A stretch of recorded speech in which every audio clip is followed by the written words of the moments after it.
Want to come over this other side? Sure, I will do that. Let me switch with you.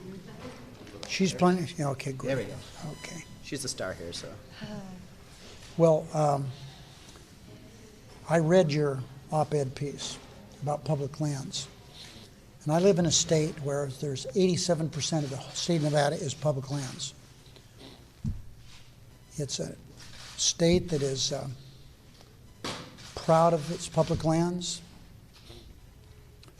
When I came to Congress, we had a few thousand acres of wilderness. We now have more than 4 million acres of wilderness. Now, wilderness, Margaux, is land that is set aside in its pristine state for my children, my children's children, and for people from all generations of time. We have some beautiful places in Nevada. We have places where we have the largest antelope range in America. We have places with lots of mountain sheep. But in Nevada, we have mountain goats even. It's a state that people think is just a big desert. But Nevada is the most mountainous state in the Union, except for Alaska. We have 314 separate mountain ranges.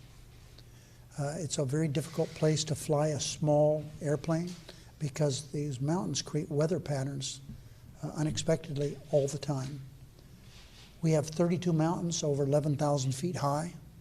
We have one mountain that's 14,000 feet high. That's the deserts of Nevada that people talk about. We have Lake Tahoe. There's only one other lake like it in the world. It's an alpine glacial lake. The other lake like it is in Siberia. Only two in the world we have.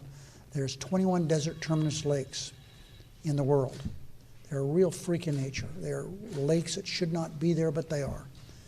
And there's 2 of them in America. The other 19 are around other places in the world. But the 2 in America are both in Nevada, Pyramid Lake and Walker Lake. And they're both being saved as we speak. Pyramid Lake is saved. Walker Lake, we're still working on that. A lot of work to do there. So I'm really happy to be here. To have the congressman from the sister state of Arizona lend his credence. He has a state with a lot of public lands also. A state somewhat like Nevada. Las Vegas is not as hot as Phoenix, but it's still pretty hot. And Margaux, we're so happy you're here. A 3-time Olympian is here to talk to us why she likes public lands. I read that piece about how you feel being out there alone. I feel the same way. It's nothing like it. But I want, before you say anything, I want you to spend a minute and tell everybody what an Olympian, who's a pentathlon athlete, does. It's something that is we're getting more used to, but I think to having the actual person here that does all this, I'd be interested in being a frustrated athlete myself. If you'd tell us a little bit about what are the events that make up the pentathlon, and then tell us how you feel about public lands. Well, good afternoon, everyone. Thank you, Senator and Congressman, for being here today. I'm really here to highlight the value of public lands. Don't forget to tell us about the pentathlon. I will. I definitely will. So I'm a 3-time Olympian in the sport of modern pentathlon. For people that don't know what that is, it's a sport comprised of 5 different events. It's shooting, fencing, swimming, horseback riding, and running. The swim is 200 meters. And an interesting part about pentathlon that a lot of people don't know is that it's actually random draw of your horse. So it's not our horse. It's an unfamiliar horse that you've had 20 minutes to warm up, to familiarize yourself with, and then you take it out on course. Sometimes that's very successful, and sometimes it's not. I've had some pretty exciting rides. But I'm really here. How far do you have to run? So, interesting question. So the run-shoot combination, which is the conclusion to pentathlon after about a 6 to 8 hour day, is actually broken up into 4 800-meter loops with shooting in between. So much like winter biathlon. Exactly. Yeah. I know exactly what that means. Yeah. Well, for those of you that don't know, so basically you run up to your shooting point, you have to hit your target 5 times, 5 green lights. and then you get to run, and then you do that 4 times before finishing your day, and in complete exhaustion, sometimes you stand on top of the podium and sometimes you don't, but it's obviously more exciting when you're standing on top of the podium at the end of the day. I was 4th in London. I missed a medal by just a second and a half. So hard walking away from that, but definitely just happy to be part of the Olympic movement and to be here using my platform to speak with all of you about something that's near and dear to my heart, which is protecting public lands. My sister Isabella and I grew up in Northwest Arkansas. We grew up playing in the Ozark National Forest. I refer to it oftentimes as my playground because that was where we spent our time, and it really formed not only who I am as a person, but helped in my athletic career as well. I really am just here, as I said, I want to share my voice. I want to stand up for something. It's part of America's heritage. It's something that's not only important for our generations, but important for generations to come, not only as Olympians, but for the American public. And that's why I'm here today. Yeah. Congressman, Well, we'll take some questions. As soon absolutely. So for the record, my name is Ruben Gallego, Congressman, District 7, Arizona.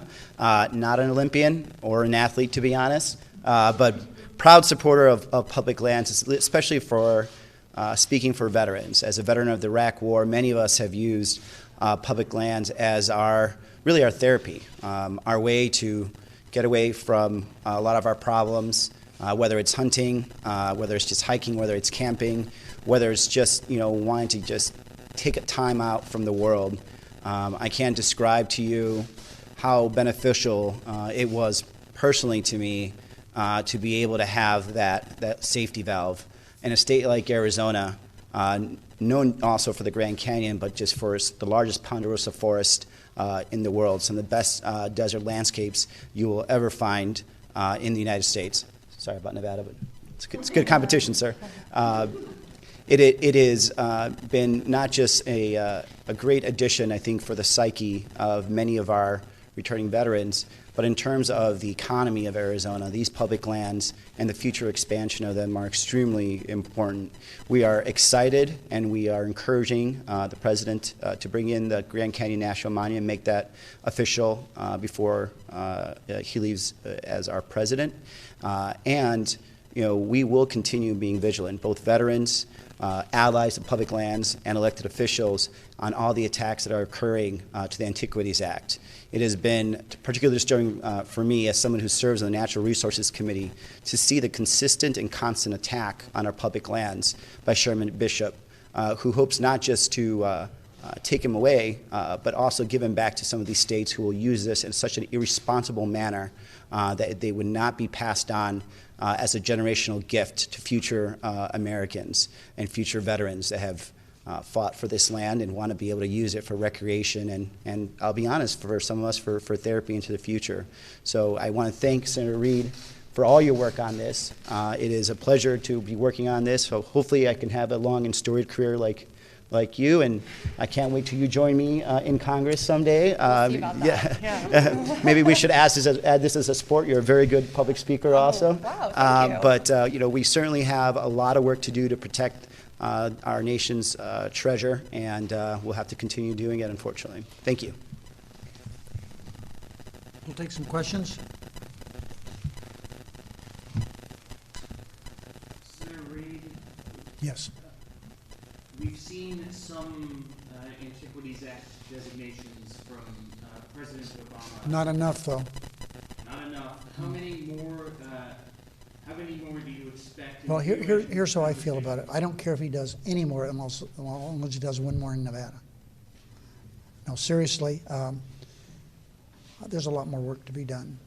And the reason the president has been directed and, quite frankly, forced to do the Antiquities Act is because the Republicans have been so immovable. As indicated, we've had chairmen of the Natural Resources Committee in the House who are against public lands. We can't even name things. It used to be matter of fact. We would name things. We would change boundaries. They won't even do that. The president has been forced to do these good things that he's done with his pen, and he told everybody he would do that. So we have Gold Butte in Nevada that should be done. There are places all over the West, principally, but there are other places, of course. And I hope the president does a lot more of those. I think it's so necessary. And for no other reason to show the Republicans they should start legislating again. If they don't like what the president has done, then be members of Congress like we used to be, not ideologues. Senator, can you tell us about Gold Butte and why that's top on your list? Well, Gold Butte is a fascinating place. The president has done such a good job in Nevada with basin and range, a stunningly remote part of Nevada. I love it. It's desert. It's high desert. It's just stunning. It's a place that John Muir came and camped there for more than a week in a part of the basin range. And then to really make it even more unbelievable and stunning, we have a man who's worked for almost 40 years, day and night, ruined his health, building what is called the city. It is a monument. Well, the first time I talked to the president about that, he said, explain it to me. I said, I can't. And it's hard to explain. But he is one of the most famous artists in the world, Michael Heiser, and it is really unbelievable what he's done. So Gold Butte is different. It's a very small spot. It's got some of the most beautiful petroglyphs. A lot of it is this color. I've been there, of course, and we have had, with the growth of Las Vegas, which is now over 2 million people come there aren't used to the public lands, and they shoot holes and stuff and deface some of the petroglyphs. And we need this area protected, and National Monument would do that. And so it's really very important. It's been slowed up a little because that's near the Bundys, all the trouble they caused. But we've changed the boundaries, so they're out of the picture now. The U.S. Attorney said, "Don't worry about it. We got everything under control. We don't need to not do anything because of us." So I hope the president does that. I don't know if he will. I hope he does. We have people all over the state that think this is something that is so important to the future of Nevada. Otherwise, a place like this will be ruined. Anything else? Is there places in Arizona which you feel are under risk, or places that you'd like to see? Well, there's a lot of places under risk because of development, and even some of the land that is currently entrusted to the state is also fairly rich when it comes to our cultural diversity, considering that we have so many Native American tribes, and we also have the same problem when it comes to petroglyphs. But at a minimum, we really need to look at the Grand Canyon National Monument designation. We all understand the Grand Canyon is our national park. It's also what feeds into it that is really important. And at the risk of a lot of things, but one of the biggest risks that we've seen is the efforts by Chairman Bishop and other Republicans to use different types of legislation to either strip away some of these protections or to stop any future protections. And one of the largest conversations we've had is actually about uranium mining. There used to be a lot of uranium mining on the Grand Canyon, and luckily that has gone away, but there are efforts to restart new mines, something that is just absolutely horrific to think about, that we would have these huge mines on some of the most beautiful properties on the face of this earth, and plus all of the healthcare consequences that come from that, whether it's the tailings or whether it's the actual diesel or just like the pollution to the general natural scenery. But I'm not surprised, being on the Natural Resources Committee, the attempts that I've seen them to actually start stripping away these protections. I'll give you an example. The Puerto Rican PROMESA Act had an attempt to use a very serious bill trying to bail out Puerto Rico to try to change Vieques and the designation of Vieques and give it back to the state of Puerto Rico, not because they actually care about the Puerto Ricans, so they could have the precedence of taking federal land and giving it to a state. And there's just tons of efforts like that, whether they sneak it into the NDAA or they sneak it into other types of bills. We are consistently, as allies and caretakers of our public lands having to be on the lookout to try to squash all these attempts. And this is why I am a very strong proponent of the president taking as much action as possible, because we cannot trust our friends on the Republican side with public lands. Finally, the last thing I'll say is this. In Nevada, more than 30 years ago, we had it's called the Sagebrush Rebellion. And the point of that was to public lands, turn them over to the private sector. That was beaten down for a lot of reasons, but they're back.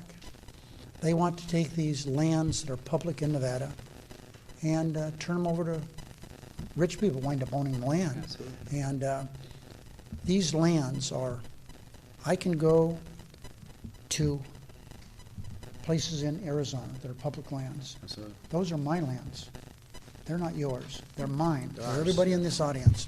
And you can go to the Ruby Mountains in Nevada, Mount Charleston in southern Nevada, and sit and enjoy those beautiful mountains.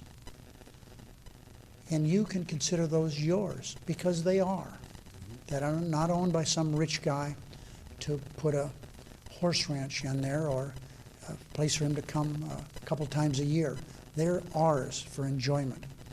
And we need to do everything we can to protect public lands and keep them away from the people. And it's stunning to me that the chair of the committee on the House is from Utah. Utah is a beautiful state. They have such wonderful public lands. I don't know why people put up with that. Utah's tourism would be destroyed if it weren't for all their parks and beautiful places they have. So I don't understand how the man can get reelected there, but he's done quite well. Thank you very much for everybody. And Margaux, we appreciate you very much. To be honest with you, if you weren't here, no one would come to see us. It's true, yeah. Thank you, Senator. Thank you.